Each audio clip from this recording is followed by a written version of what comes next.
All right, we are good to go. Good afternoon, good morning, and good evening to everyone present around in the different time zones of the world. I am Usman Sayed, currently serving as the Secretary of the European Membrane Society Council, and today it's my honor and privilege to continue the webinar podcast series with our speaker, Professor Maria Norberta. Professor Maria, thank you so much for accepting our invitation and for gracing the occasion. I'm sure you don't need any introduction to the audience, but just to sum up your illustrious career, Professor Maria Norberta, she received her bachelor's from the University of Porto in Portugal in 1970, and then she went to the States to pursue her MSc and her PhD in chemical engineering at the University of Florida. Following this, she was a professor of chemical engineering at the Institute Superior Technology in the University of Lisbon, Portugal, till 2015. Since then, she has been a jubilated professor at IST and a researcher at Center for Advanced Materials Physics and Engineering. She has been a visiting researcher at various places, including Max Planck, National Research Council of Canada, Ottawa, RWTH Aachen, MIT, Columbia University, to mention a few.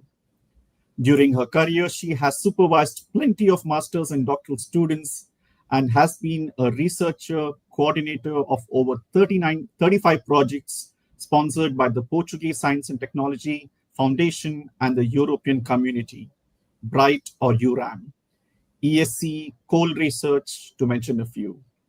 Besides other notable works, she was one of the board of directors of the European Membrane Society from 94 to 98 and a member of the Membrane Working Party of the European Federation of Chemical Engineering.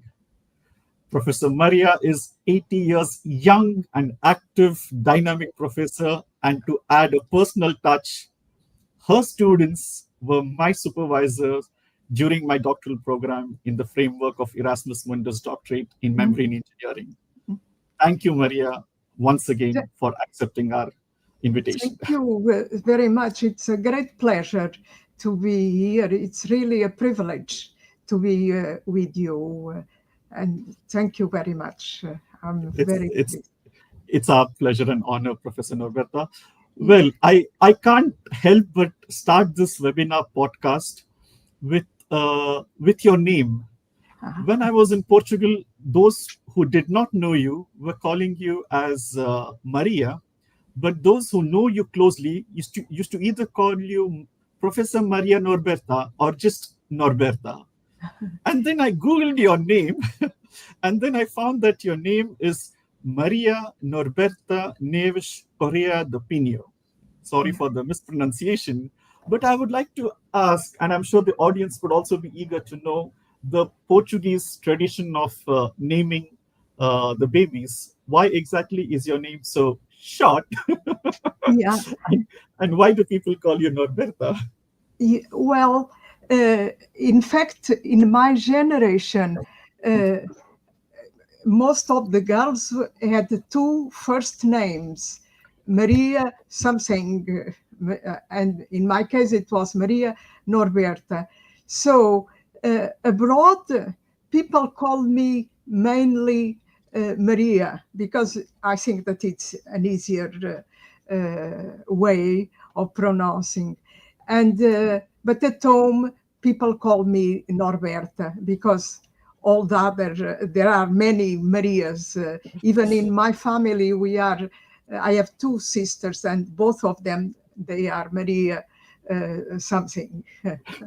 Yeah, that's really nice to know. And the family name, we have always the name of the mother and the name of the father. In my case, I have one name, Neves from the mother, and Correia de Pinho from the father. Yeah. That's wonderful to know. So for the viewers who are new to this recently introduced webinar podcast series, I would like to mention that in this format, for the next 45 minutes, we are going to talk with Professor Norberta, trying to know her journey trying to make her recall, revisit, and inspire the younger community about the challenges she faced, about the success she achieved. In short, to have an insight into a membranologist. And following that, we are going to have a 15 minutes scientific presentation by Professor Maria Norberta on her current ongoing research on mixed matrix membranes for biomedical applications. Then, for next 5 minutes, I'm going to put her on spot by playing some fun games with her, trying to ask her questions and trying to get some fun answers out of her. And lastly, we are going to conclude this webinar podcast by the questions that the viewers ask. She's going to address them. And that will be the end of this webinar podcast for today. So moving further, Professor Norberta, you were one of the founder member of the European Membrane Society. You've also been in the board of directors of the EMS, and you were also in the membrane working group of Euromembrane Federation of Chemical Engineering. I'm sure you are one of the most appropriate people to speak about the establishment of EMS. Do you remember those people in the days of 1980s when they started the EMS, and what was your role, your vision, or what were your thoughts on the society? I think that an important event, it was in 1983, we set up, we had a summer, not a summer school, but an advanced study institute of NATO in Lisbon, near Lisbon. And in fact, at that time, it was co-organized with Peter Bongay and Harry Lonsdale. So, and at that time, I really got in contact with all the major players in membranes, Enrico Drioli, Stratman, Lonsdale, Rautenbach, Win James, Philip Aptel, and Pat Mears, Johnson, and many others. So we got in touch. I got in touch with them. So it was the beginning of having long relations in the membrane field from then on. Yes. I can imagine how it was to work with such membrane stalwarts. So I see that you've done your professional degree in Portugal in early 1970s, and then you moved to a different continent. How common was it as a master student to migrate to the US from Europe, and especially as a female candidate? What was your journey when you migrated to the States for master's and PhD?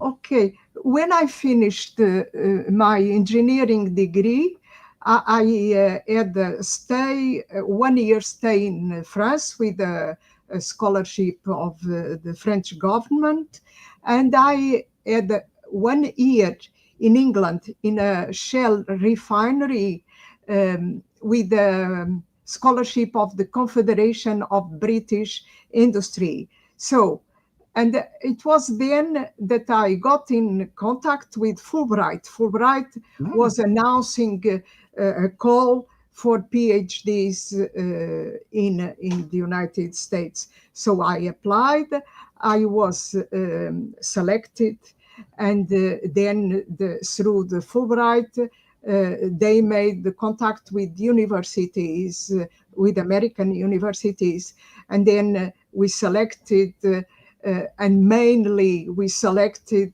both also with the financial support. So the ones that gave support, financial support, we will select the ones that will fit our taste better. So it was through this process that I got to the United States, and I must say that really I passed through academia, but with a scholarship, and then in the industry. And I thought that it was the time to try to do a PhD. And so I applied to Fulbright, and all the process went through them. And I went to the University of Florida in 1972. That I went to Florida, and then I did a master with Professor Ray Fayen. That was my temporary advisor, and it was a scholar. At that time, it was the generation of the transport phenomena of Bird, Stewart, and Lightfoot, and Fayen was part of that. So I had a really transport phenomena formation with the right people at that time, yes. And then I went to do the PhD with Professor Walker, and doing experimental work. And I had a research for the master. I had a teaching assistantship, and for the PhD, I had a research assistantship. And it was because my supervisor had a research project from NASA. So I went to work on battery separators. And at that time, the battery separators were not considered as today membranes. So they were consolidated porous media. So in fact, it was a membrane, but it was at that time, nobody was calling that a membrane, but a porous consolidated porous media. And I did modeling of transport, diffusion, and electrolytic conduction through these porous media. Yeah. That's really an inspiring journey you've had from Portugal to France to UK and then to the US for higher education. Do you remember the point in your life when it was not membranes, but when you were exactly inspired to work on this subject of membranes, which we currently call it as membranes, but you had worked on separators and so on? When did you first get interested into this field, and what was your passion that drove you along for the next few decades? Yeah, as I said, in the preparation, when I came back to Portugal, and then in the preparation of this NATO ASI Advanced Institute, as I said before, I had contact with the membrane people, the major players of the membranes at that time. So it was really a privilege for me. That was a newcomer, but so I was open. And before, in some previous conferences, not only related to membrane, but where the membrane field was starting. I remember that I was in Canada with Alan Michaels in a conference of Alan that it was organized in Banff, and it was already the field, and it was mentioned, and people were talking about the importance of the field for the years to come. So I got exposed. As I said, I had the privilege of being in contact with these people that were really the pioneers on the membrane field. So it was through these contacts that I became, and then very much in this NATO Advanced Study Institute, I think that it was really the point that I really got into the membrane community, or the people that were around playing important roles in the membrane. So it was by contact and by emerging in the community, the membrane community at the very beginning. Yeah. That's really wonderful to know. And upon your completion of your PhD, what was your journey? You stayed back in the US, you came to Portugal. What was it? What it was, sorry? After you finished your PhD in Yes, the United States, what was your journey? Did you come back to become a faculty member in the Portugal, or you yes. had a transit stop anywhere else? Yeah. In fact, I stayed a very short period at the University of Florida as an Mhm. adjunct assistant professor. But Okay. as I had the commitment to the Fulbright, I was supposed to return. And I also um, thought that it was a good time to come back. And but I really, at that time, I had several um solicitations and contacts for interviews, either in the industry and in the academia. Yes, and but it was clear to me that I wanted to return, and I had this commitment that Fulbright always thinks that we should come back to our country to It's sort of pay back the now privilege that we it's had. also great to see that the membrane treasure was brought back to the Europe. Mm. Moving further, in 2015, you were recognized as the jubilated professor of the University of Lisbon, one of the premier universities of the country. How did you feel when you were selected for this position? Yes, in 2015, I had, I celebrated my 17th birthday. So, and in the Portuguese Yes. universities, at 70, when you are 70 years old, you cannot teach anymore the undergraduate. So Okay. uh, I taught all my life transport phenomena and separation processes and membrane separation processes. So, and we have very large number of undergraduate students and very good graduate students. So it was all my life till then it was teaching was a very important part of my life, but then I had to stop teaching. I could not I will not be allowed it to teach undergraduates, but I have the privilege, what we have the possibility of having an agreement with the university, so I can do everything, research and supervising master and PhD students. So I am doing that with an agreement with the IST. Um, yes, and so it's my life of researcher Of course. now. And Yes. you have groomed generation of membranologists, that's sure.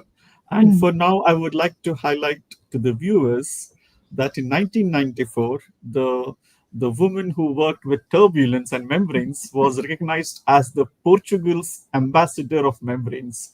Can you shed some light on this article, Professor Maria Norberta? Yes, that it was. The chemical engineers know this journal, that it was a journal. It was a chemical engineering journal from McGraw-Hill. Yes, and this journal they did an issue on membranes. At that time, they did a full number of with articles about membranes and both at the industrial level and the academic level. And they invited me to to be interviewed and to make a profile of me in this special number about membranes. So that is the result of the interview that the journalist at that time did by phone. At that time, it was everything by phone. There were no other way. But an interesting point in this, at one time, there is another page that another time, the editorial board asked me to make an insert on our department, on IST, Chemical Engineering Department. So I asked the president, and he did a very nice insert about the history of the department, and the department or the Instituto Superior Técnico. It was founded in 1911. So that it went to the editorial of the journal, and they were very surprised, and they were asking me now. They asked me 2 times, "Are you sure that that the chemical engineering was there so early?" And in fact, it was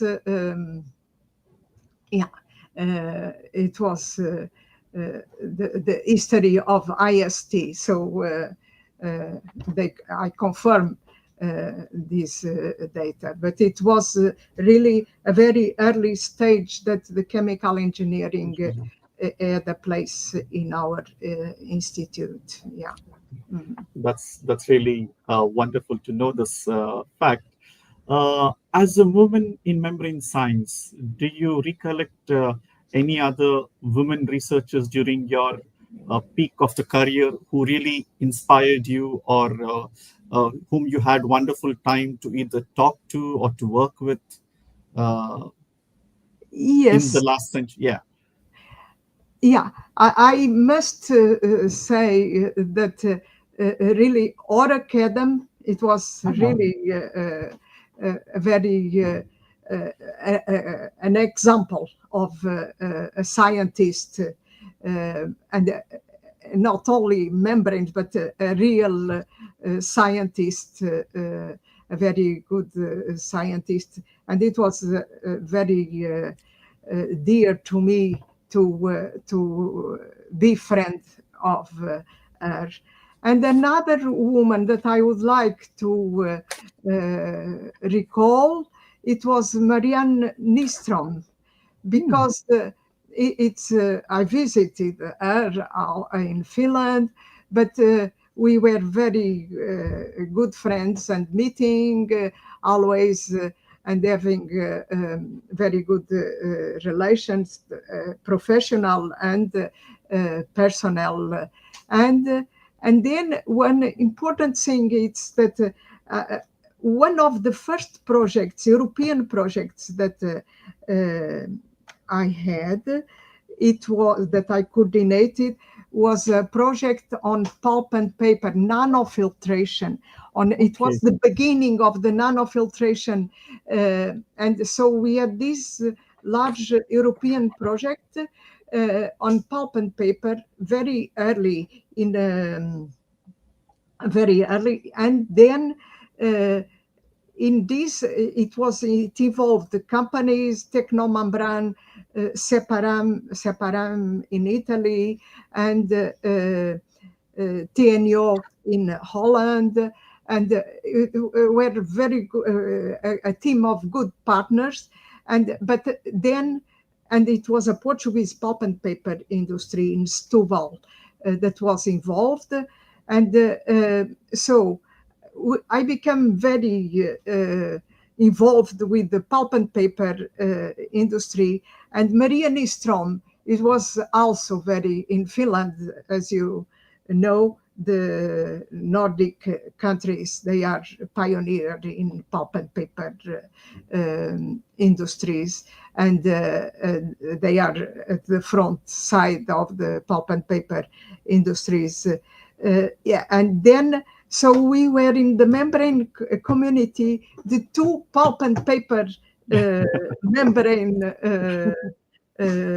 woman. Yes, Okay. so it was very nice during our professional life. We exchanged these common interests, industrial interest, with or trying to have membranes. Not only in my side, it was only with the pulp industry, but the side of Maria Nystrom, it was not only pulp, but also paper industry. She has very strong work in. That is so fascinating to hear all these Yeah, well, membrane tales that are so enriching. To the younger viewers who are here today, I would like to mention that Professor Norberta mentioned two female professors, Professor Ora Kedem and Professor Maria Nystrom. And these two females were recognized as the first two women as the honorary members of the European Membrane Society. So I'm sure it's a great journey that you all have led and are still leading, Professor Norberta. Moving on, your work has spanned so many different fields, whether it is chemical engineering, membrane processes, chemistry, biotechnology. How important do you think in today's world is interdisciplinary collaboration for developing membranes and for membrane innovations? yeah. What you are asking me? Yes, how important do you think is interdisciplinary research collaborations? How I How important is the interdisciplinary research collaborations? Okay. I think that it's a very good, a very important point. I think that interdisciplinarity, it's really important. Um, I mean, even, I mean, both for membrane manufacturing and membrane characterization. It's really a field, or it's an area where you can bring all sorts of spectroscopic methods, all the scanning electron microscopies, atomic force microscopy, all sorts of methods, physico-chemical methods of characterization of the membranes. It's important to bring them. And of course, in my life, I had the privilege of having around me in the sometimes in the, most of the times in the campus of IST, but sometimes even outside. I always tried to collaborate and to bring the experts, or to collaborate with the experts in the different characterization methods, to try to have an integrated vision then of the membrane processes. So to bring the characterization parameters to the design of the processes, design and operation of the processes. And I think that this is a chain that you only can do that with collaborating with these frontier areas, or with the specialists in the different areas. And then there is then the also the modeling that should be really incorporating the characterization parameters and integrating them, and then make the provisions of what it will be the optimal operating conditions. So I think that interdisciplinarity, it's very important. And I think that very important also it's to have the fundamentals very solid in uh, in the areas like another like the transport phenomena area, for instance. It's really and other depending on if you are working with reactors or also other areas of chemical engineering. It's very important to have the fundamentals very solid and to bring them for the membrane field. Yes, I don't know if I answered No, your you have. No, yeah. you've really shed an amazing light on this topic, and really, it's for us. It's great to learn from your experience. While I was googling you, I also came across that currently you are also involved in one of the projects with the Pathfinder. Ah, Could you share some Pathfinder philosophy? What exactly is this program about?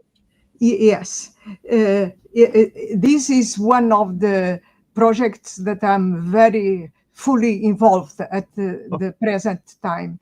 And the Pathfinder, it's a program of the European Commission. And there are different types of the Pathfinder, but our Pathfinder, it's open Pathfinder, and it's what they call, it's a program for disruptive yes, ideas, and a program for disruptive ideas. And if you are familiar with the TRL, yeah, the TRL scale, that if it is a project that it's very much applied, or yes. it has a high TRL. It's the And technology readiness level, right? sorry, It is is it? technology readiness level, TRL. Yeah. Yes, Yes, please. Please. Yeah. exactly. And these pathfinders, they have a very low TRL, yeah, because it's really for disruptive ideas, and so they have to be supported. And in our case, our project, it's about membrane blood oxygenation, oxygenators. I don't know, but we all know that during the COVID, we were relying very much on the ECMO, extracorporeal membrane Okay. oxygenators. Yeah. And so the disruptive idea here, it is um, to bring an alternative to the ECMOs, to the extracorporeal membrane oxygenators, because we know that there were a lot of side effects. And the disruptive idea, or one, there are several, but the main one, it's based on the fact that we have a partner from South Africa, that it's a non-European partner, that is a zoologist, a Oh, professor in zoology, and is an expert on the respiratory okay. system of birds.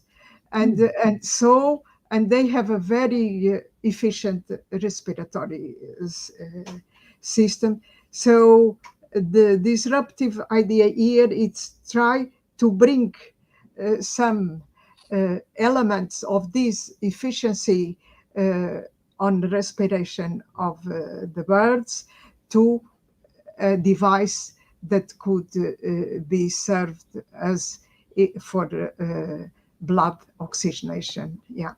So it involves new membranes. It involves the different setting of these membranes in these in different modules. And these, particularly the modules, or in the case of hollow fibers, the arrangement of the holofibers should be somehow mimicking some of the layout of the system, of the respiratory system of the birds. Yeah. So, but this project, it's coordinated by TU Wien, by the Technical University of Vienna, by Professor Margaret Gaffler and Professor Michael Harazek. Professor Michael Harazek is very well known in membrane field, and from my time also I should before Michael Harazek, the director of this department of TU Wien, it was my friend Friedel, Anton Friedel. Yes. So, but he is retired, and so, but Michael Harazek took his place. So, and besides TU Wien, IST, the other partner, and I'm coordinating that at IST. And then there is Bologna, and Christian Boy, and other people. And there is Aachen, Professor Motagi, and there are clinical center in Vienna also.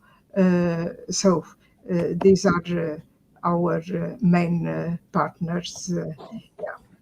That's wonderful. But that is a challenge. It's a very yes. Yeah, exactly. With so many things under one umbrella, I'm sure it's a great challenge, but it is great also to the membrane community and to humankind in general. Yeah. If I can ask you a personal question, what do you think is the most rewarding moment in your membrane career? Like, do you recollect any such moment in your life which was like the most rewarding experience? I think the most rewarding thing it's to work in a team. And I had several, both in the projects, because I had fantastic teams in different European and national projects. And I must mention also that had been the most rewarding thing for me. Also, to be supervising PhD students together with my colleague Viriato Simeão, that he died recently, but all my life we worked together. He was a mechanical engineer, a fluid dynamics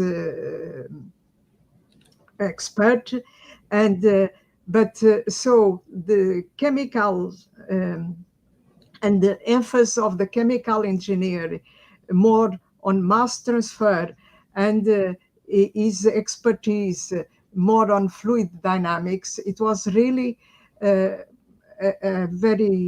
was a rewarding challenge for me all the time. And in fact, we went in some of these PhDs in computer fluid dynamics. I never could ever think to get into computer fluid dynamics if we didn't have this very tight collaboration through the years. So it was really for me, it's a very difficult time to be living without the collaboration of my friend Viriat. But okay, but also I must say that in several European projects, not only research that I mentioned, but also advanced formation. We did the COMET projects that it were courses that were planned for in advanced level for engineers, particularly for industry people. So I had really the privilege of having I have three proposals that were always that were accepted, and we ran these courses in several industrial areas, in dairy industries, in water industries, in the food industries, in the pulp and paper industries. And I had always the collaboration and the guidance of Dr. Medson from the former DDS.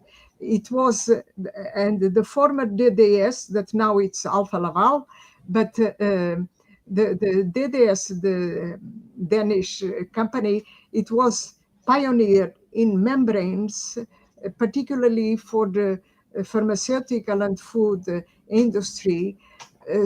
But I had always the advice and the guidance of Dr. Medson that had been always here in the courses that were run in Portugal. He was always here. Some other courses were run in France and in Italy also. But Dr. Medson was really with his guidance of being a pioneer in the membrane industries in Europe.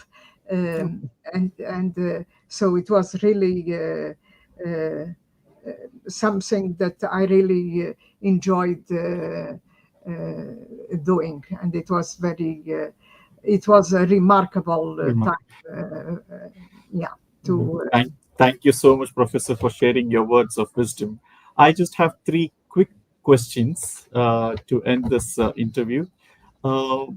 If you could go back to the start of your career, what advice would you give to your younger self, or like how differently would you have done things 50 years ago, let's say? Yes, I think that, and it's something that not only to me, but I think that it's an important thing, and nowadays it's more important that you don't get closed in your own your lab, okay, but if you get into a problem, please get advice of experienced people, and get advice of experienced people not only on membranes but on side fields, and keep always the fundamentals very clear. Sure. And the fundamental areas really should be like exactly in our case the transport phenomena area. It should be always present, and and always keep trying to keep discussing your problems with people of cross borders, and because sometimes really it's something obvious for someone that it's not in the field, and for us, because we are so much into the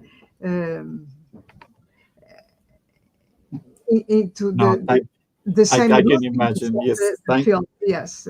Thank you so much for your invaluable advices, and they are duly noted.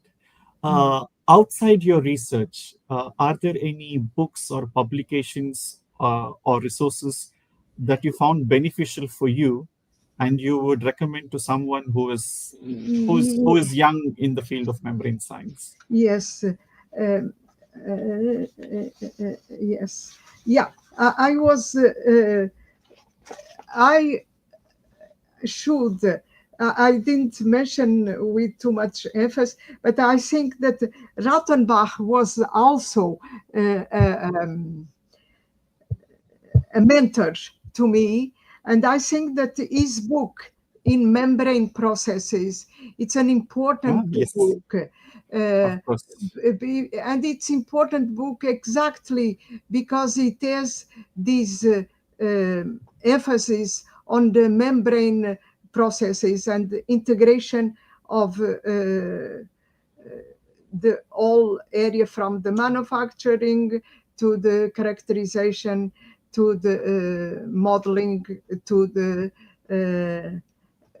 operation of the membrane processes. I think that it's an important. And then I was also about Ed Kassler, but it's a book Oh, that mass transfer in fluid transfer systems.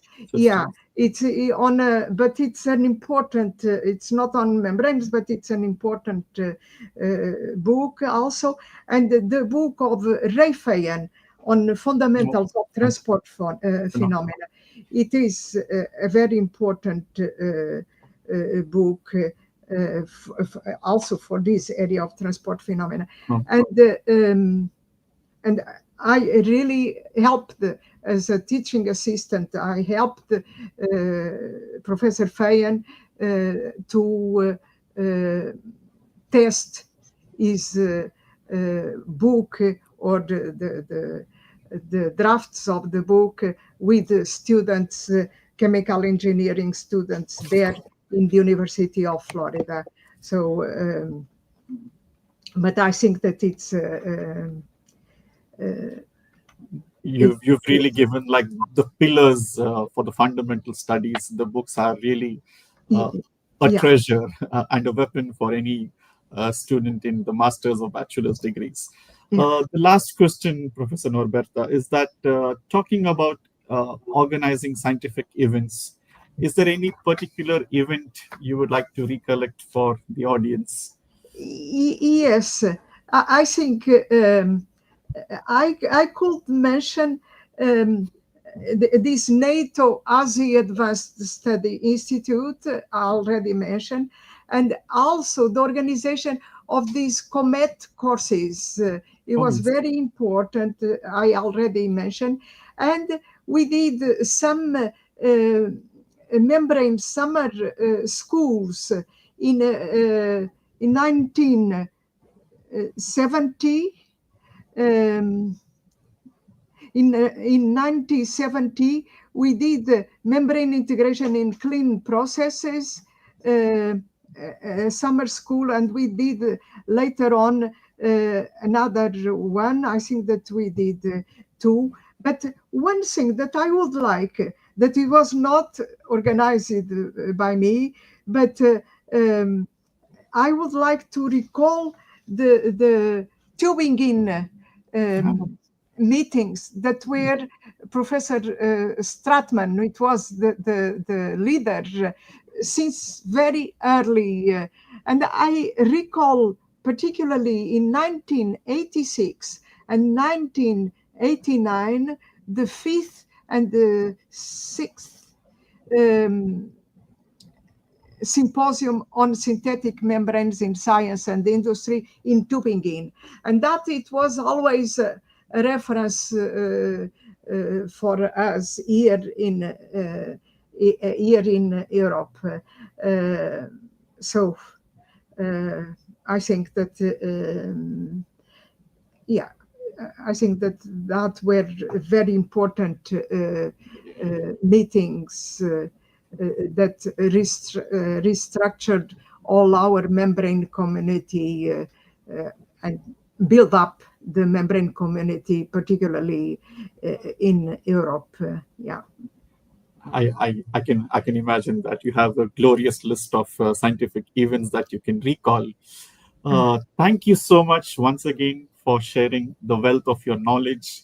It was really awe-inspiring. It was remarkable to get to know an insight into your journey as a membrinologist. Can I And give yes, a Professor Mas, last please, note please, please, please, that the I floor is all yours. really sorry, because we were talking about important meetings, and one thing that I would like to recall, it's Professor Drioli, and Professor Drioli had a tremendous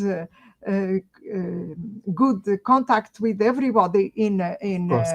in the membrane field, and also he conveyed to the European community the importance of the membrane field.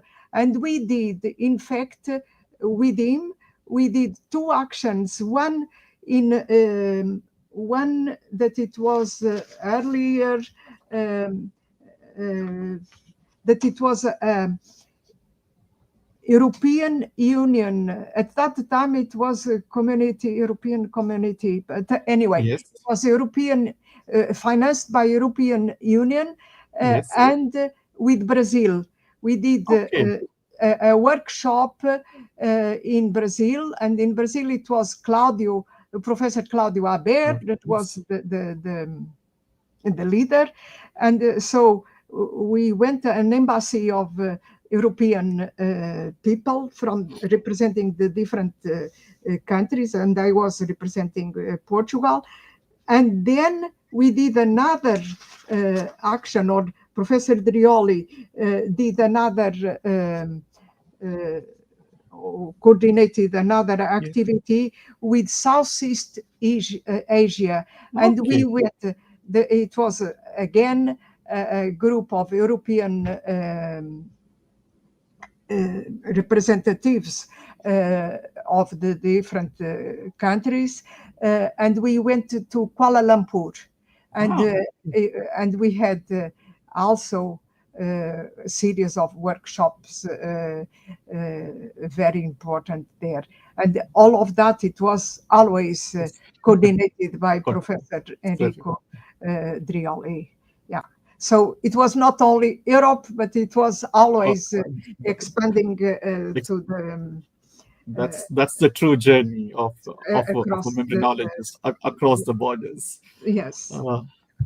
So thank you once again. And for the next 15 minutes, I would like to invite you to present your research group's interests on mixed matrix membranes, specifically for protein-bound uremic toxins removal in hemodialysis. The floor is all yours, Professor. Okay. Okay, good afternoon. Thank you very much for the privilege of being with you and having this conversation.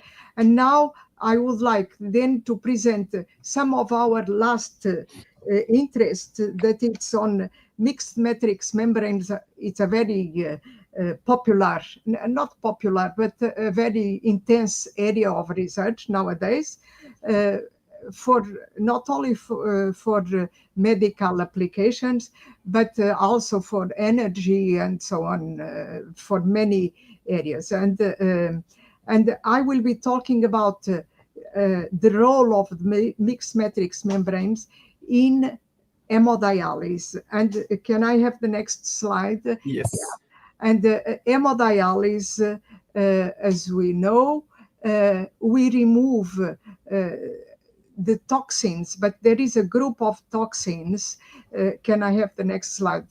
A group of toxins that they are the low molecular weight soluble uremic toxins, and these are removed during a regular treatment of hemodialysis, or that we have now, and the patients go to the to do the hemodialysis 2 or 3 times a week. But there is a group of toxins that are not removed by the current treatment of hemodialysis, and these are the middle-sized molecules, but particularly the protein-bound uremic toxins. And what we mean by protein-bound uremic toxins, can I have the next slide? These toxins, they preferentially in the blood, they associate to the plasma proteins, and the most abundant protein, it's the albumin, the serum albumin. And so there are 26 protein toxins that preferentially bound to the albumin or to the plasma proteins, and then they are not removed because we are using ultrafiltration membranes that can keep the proteins. The proteins are indispensable. We cannot remove them, so we keep them in the blood stream. So these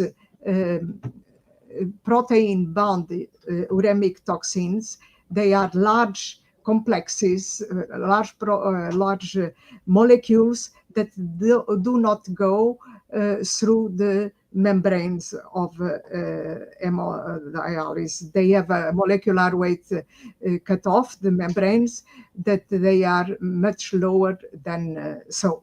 But anyway, we don't want to have also the proteins to go through the membranes, but we want to remove them from the proteins and let them pass as single molecules through the membranes.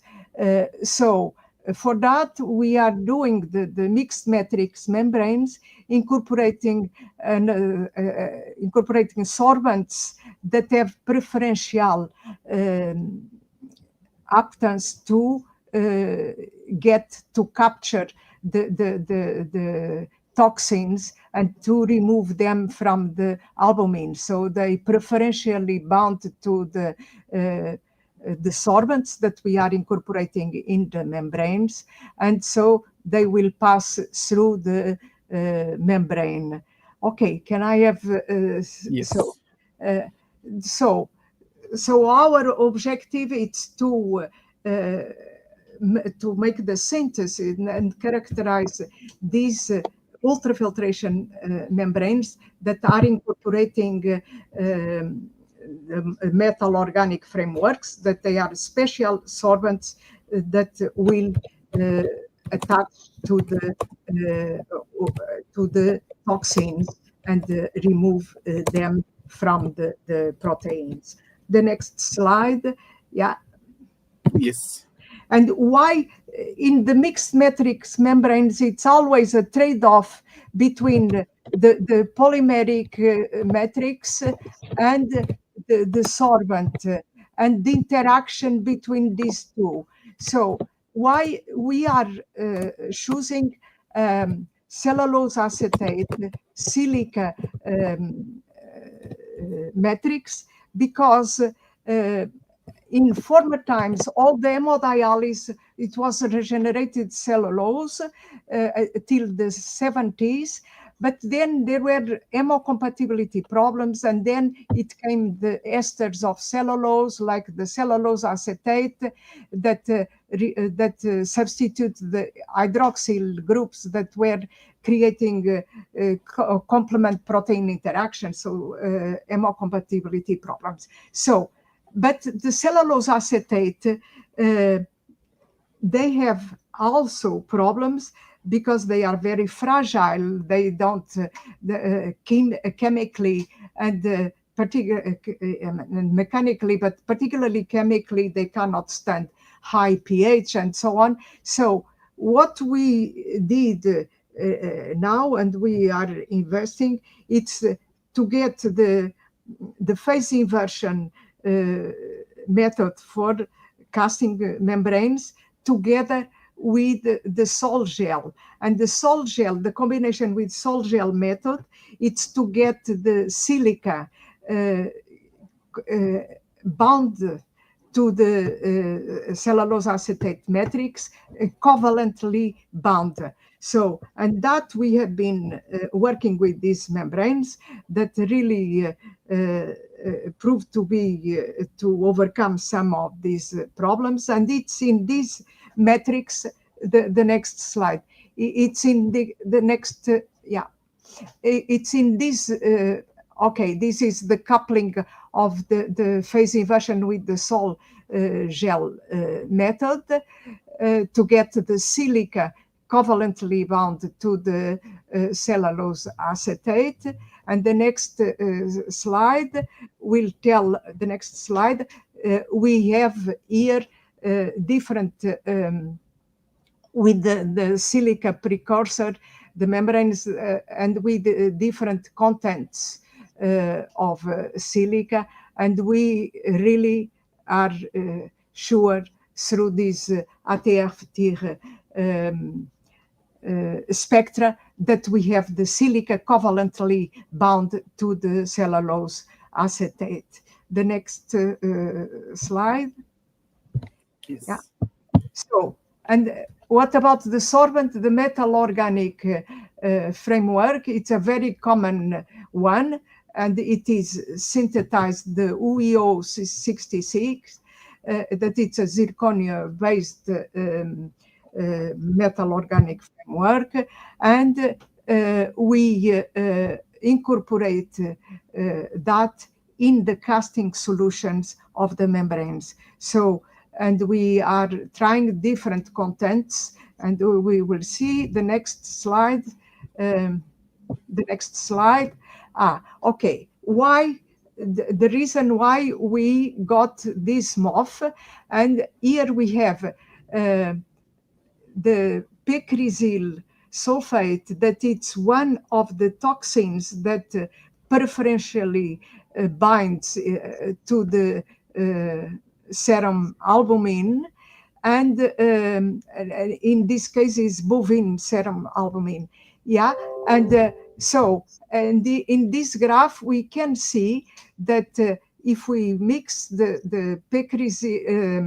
pecresyl solution, if we introduce the MOF and BSA, we can see that the pecresyl bound to the BSA decrease from 80% to 40%. So the MOF is doing its job of removing the toxin from the BSA and making free pecresyl to go through the membrane. So it's the reason why the justification of using this MOF. Okay, and the next slide. Next slide, we have several casting solutions. Here, the casting solutions are cellulose acetate with solvents, it's formamide and acetone. And we have here, and the MOF, it's the UEO 66. And we have also the precursor of the silica, the TEOS, that it's a very common precursor of silica.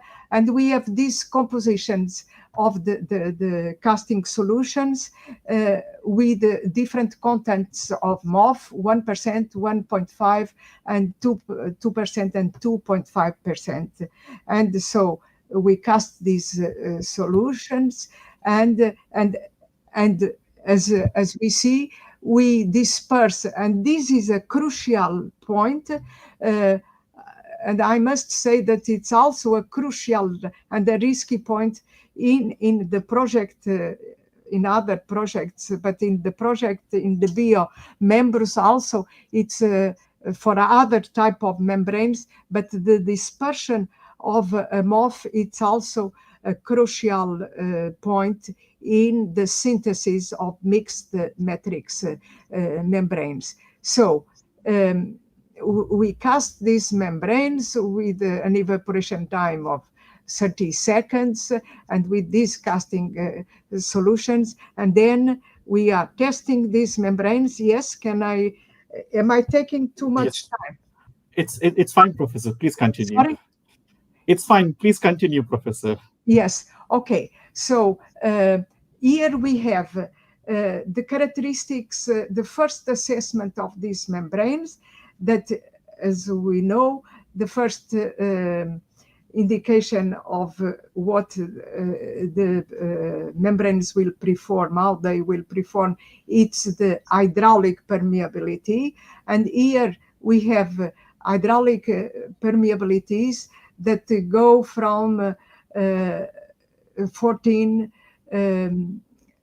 kilograms per hour per square meter per bar to 28 or to 30, around 30 kilograms per hour per square meter per bar. There is some fluctuation here, but okay.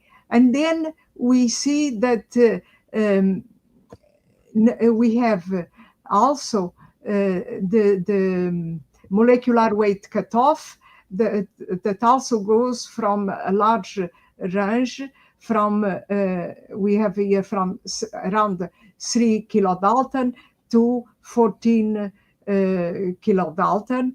We have this range of membranes with different contents of the solvent, and then we have the salt separation or the rejection coefficients to NaCl and to Na2SO4 and to pecresil.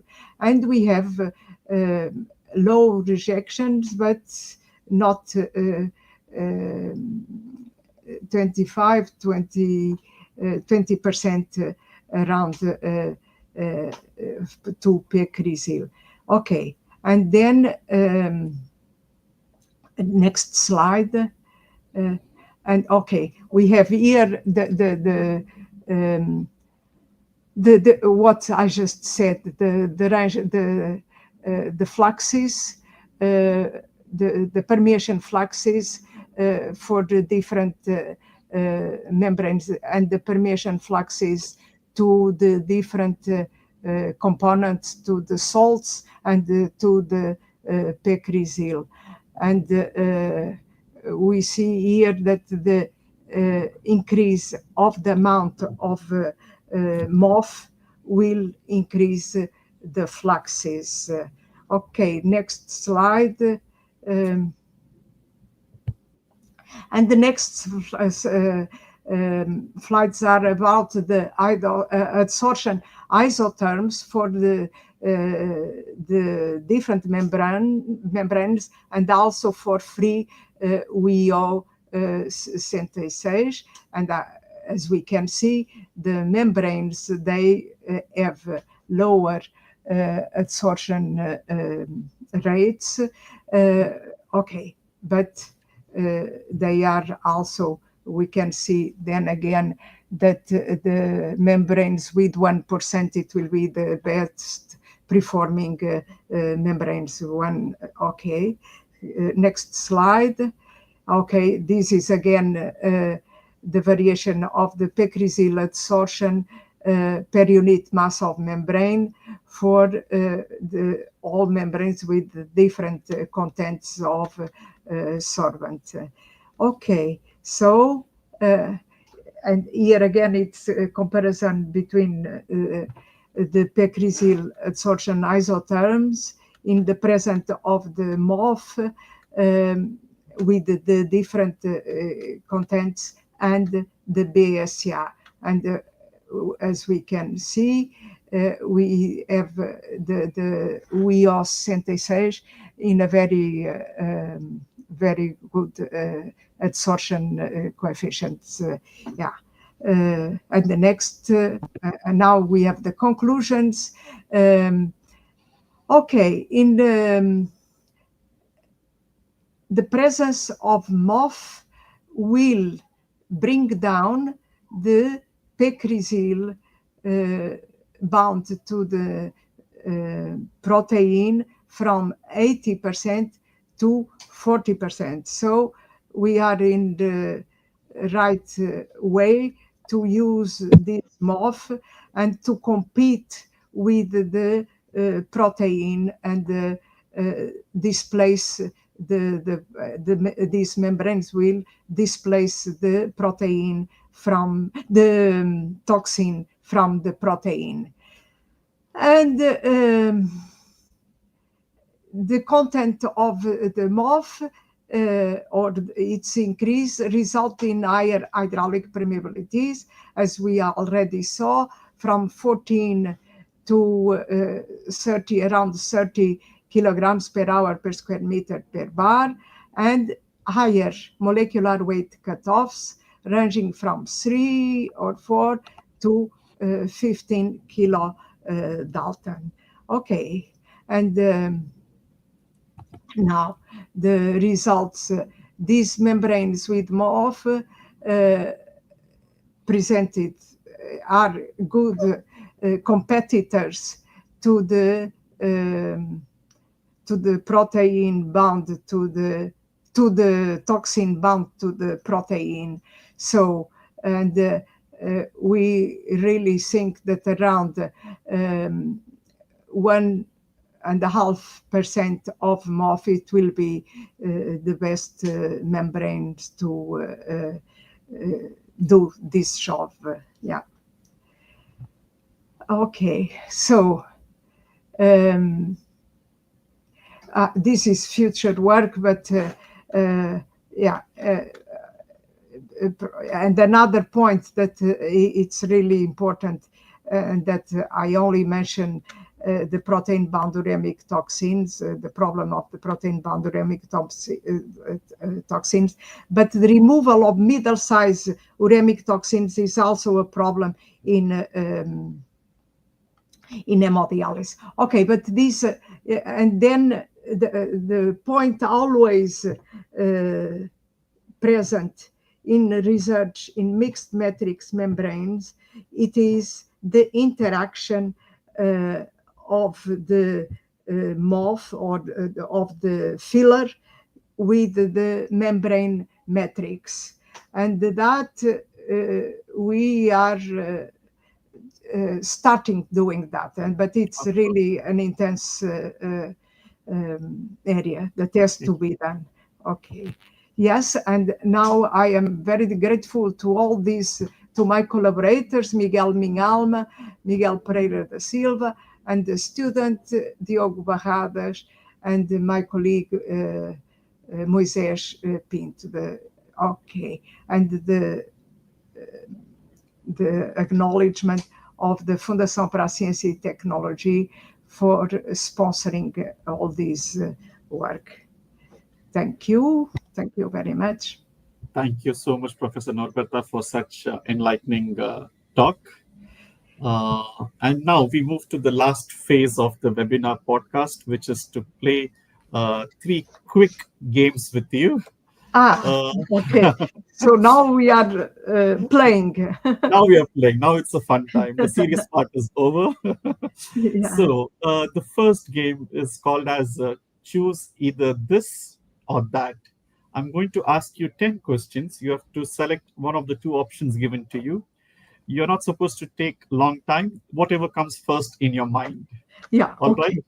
So what does Professor Norberta prefer? Mountains or beaches? Beaches. Okay. Yeah. For Portuguese, especially you, what's better for breakfast? A bad coffee or a good tea? A good tea. What's worse for the Portuguese? Bad weather when at beach or bland, tasteless food for lunch?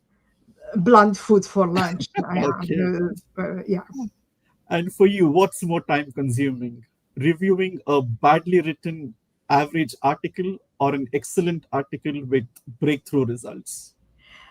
I think that I prefer to spend time with excellent articles with breakthrough results. Yes. All right. Yeah. And what's more enjoyable to you? You prefer to work in the laboratory with colleagues on an interesting project, or you enjoy in a meeting room with industrialists to procure more lucrative funding? With colleagues in the laboratory. Yeah. Okay. Mhm. What is easier for you, or rather, relatively easier for you? Academics or administration? Academics. Okay. And what do you prefer working on? Polymeric membranes or ceramic membranes? Polymeric membranes. Okay. Yes. Spiral wound modules or hollow fiber modules? Spiral wound models. Okay. Yeah. Membrane contactors or membrane separators? Membrane separators. Yeah. Great. And lastly, what do you prefer? Lab scale innovation or industrial scalability? I think the lab scale innovation. Yes. Innovation. All Yeah. right. Thank you. Now, moving to the next game, it's called as Never Have I Ever questions. So, never have I ever celebrated a membrane not fouling for 24 hours like it was your birthday. No. You've not faced that. Okay. Never have I ever accidentally used the wrong units in a calculation and did not notice until reviewers' feedback or proofreads. No. No. No. No. The- You've always corrected it. I Okay. didn't use the. Uh, I didn't have any feedback from Okay, the reviewers on reviewers. the wrong All right. units. All right. Never have I ever written an entire project grant in a caffeine fueled weekend frenzy. No. No, No. so you've been disciplined. I feel that I am all on the no side. No. Okay, I'm going to put you on spot now. Never have I ever added novel or innovative in the earlier career stage to make the abstract sound cooler. Uh, no. No, okay. Never have I ever written future research is needed just to end a paper. Yes, Yes. I I have written. All Yeah. right.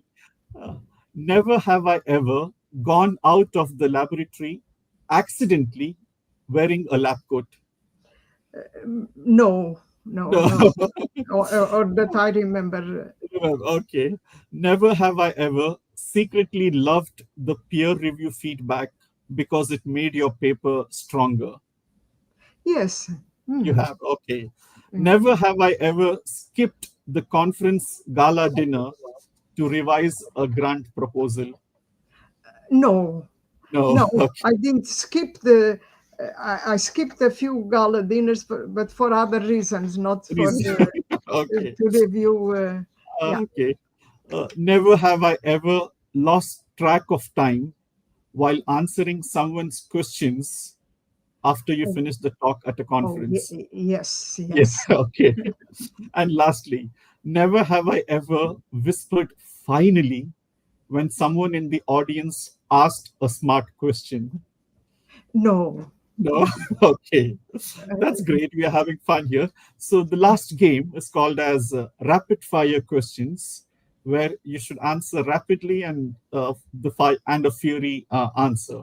So, Yeah. what is one misconception in the general membrane community about Portuguese that you want to clear it today? Most of the time in the European context, people think that we are not, that we have no industry. It's not Ah, true. it's not true, of Yeah, course. we have some. Probably we are not um, so much industrialized that we should be, but we have some good Thank you for industries. clarifying this. Yes. I completely agree. So, your most memorable conference you have attended in your early stage career? I think that it was the Tübingen Tubing. Okay, conferences organized by Professor Stratman. that's I think yes, that they were a very important important. Yes, I can mark imagine. um, All right. So, in which, our development. of course, which membrane researcher outside Europe did you consider a membrane celebrity in your early stage career? I think Matsura, Professor Matsura. Oh, Matsura. okay, of Yeah, course. Matsura. It was not in very early, but it was. I, I, Middle, I'm early. it's not a surprise.